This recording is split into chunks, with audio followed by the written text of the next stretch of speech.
you said you had a story maybe related to businesses or starting a business or something along those lines? Yes. When I was in college, I started a mobile detailing business. I started this because I used to work for a local mobile detailing business in my hometown. And this guy, I was very close to him, and he basically taught me how to start a business from the ground up. I was his first employee, and he ended up having like 5 different employees by the time I left. And I basically learned just like how to start a business from the ground up with this guy. And I think one of the most important lessons that I learned is being able to deal with rejection. This is a skill that I think most people don't have and stops them from pretty much doing anything that they would want to do in life. And rejection does not just mean like hearing no.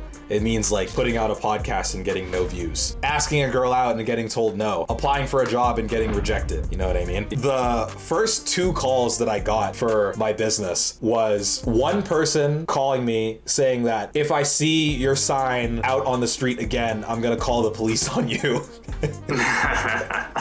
And then the next call was from my school's trademarking and licensing department, because I handed it to a professor and my business card said like UMass car detailing, and I guess he handed it to somebody or something, and they called me and they said, hi, is this UMass car detailing? I was like, yeah. I was like very excited. I'm like, oh my God, I'm gonna get a customer. And they were just like, this is the UMass trademarking and licensing department, and you cannot use the UMass branding on your advertising, and you have to destroy all of these cards immediately, or we're going to take legal action against you.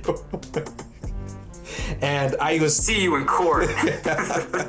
Yeah, that's actually a really interesting story. Did you ever actually manage to get any paid business at some point? Oh, yeah. That was just the start. I was doing this for like 3 years worth of time. So after I actually started getting going, which probably took me like a few months to really get people in the town like know who I am. A normal week for me would be like 3 customers a week. Yeah, so I would have like 3 paid people a week I would go to. Yeah, and I ran it for 3 years, made some good money. That experience was so incredibly valuable to me. Aside from the money that I made, is I actually think is pretty inconsequential to the skills that I learned from starting that business. And I think it has propelled me to be able to really navigate making a career change and really planning out how to make sure my finances are in order to do this properly and be able to take calculated risk. And yeah, those are kind of just some lessons I learned from that business.